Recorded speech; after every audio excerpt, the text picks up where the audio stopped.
Today we're checking back in with Ethereum's ETH coin, performing some technical analysis and making some predictions on where we can expect to see ETH go in the near future. Let's get into it.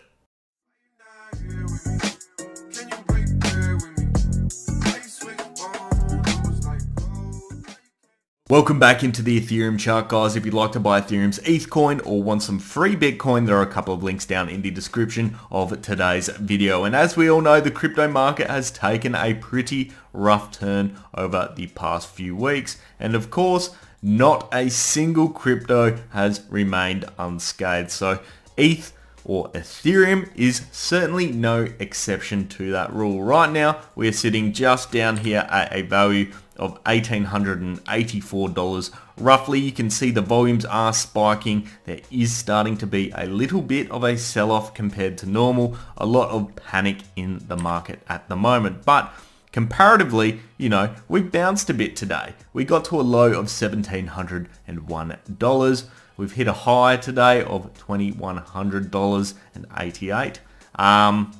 It is pretty volatile at the moment. So realistically, we, I suppose, have entered, or we have certainly been in a bear market. We're now just really feeling the full effect of that. So where does that really leave us? Well, let's put in some key points of resistance and support and try and understand the trend that is currently in place. So first and foremost, let's put in some support points. Right now where we bounced off, that $1,700 mark, that is an incredibly important point.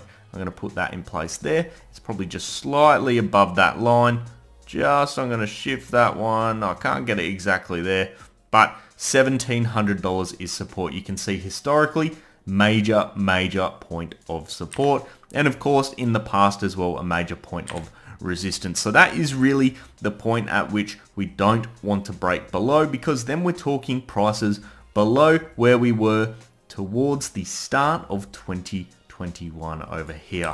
So that wouldn't be too good, but these sort of market cycles could inevitably make that sort of thing occur. If that were to break, where would we be going down to?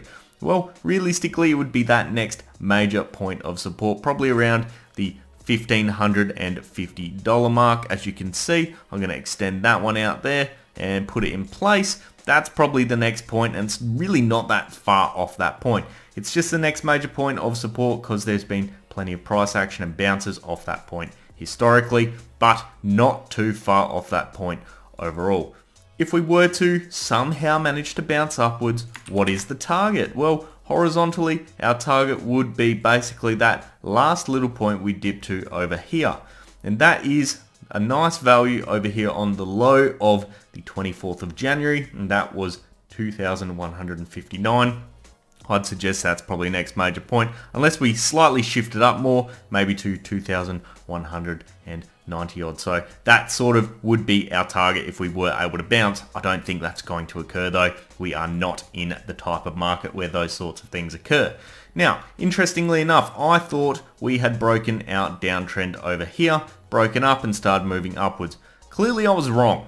So what did actually happen? Are we still in the downtrend? Well, I suppose we could interpret it that way. Potentially, the downtrend maybe actually looked a bit more like this from a channel perspective, but instead I think we were correct in the first place. We've just jumped back into it. And right now where we're sitting is sort of confirming that for me. We're sitting basically on the top end of the channel there, sitting at a value of $1,880 as we know. Then the bottom end of our channel, where is that at this point in time? Well, I think realistically it'd be putting it about there. And you can see we're sort of moving back into that downwards trending channel that had started all the way back here in November of 2021. Should we fall back into that, we are certainly confirming that our breakout was unfortunately false, and then we have collapsed once again, and we're probably going to keep moving downwards in this sort of a manner if that does occur. Let's take a look at a few more indicators as well. As we mentioned, the volume looks like it's dumping, and what you can see on the RSI is certainly reflecting that as well. Significantly more sellers than buyers. Right now the RSI is sitting at 24.27. That is oversold at this point in time, but I don't know if that indicator is really going to provide much value because I don't think the selling is done just yet. That is for sure. MACD, let's have a look at this one. And that sort of confirms my theory.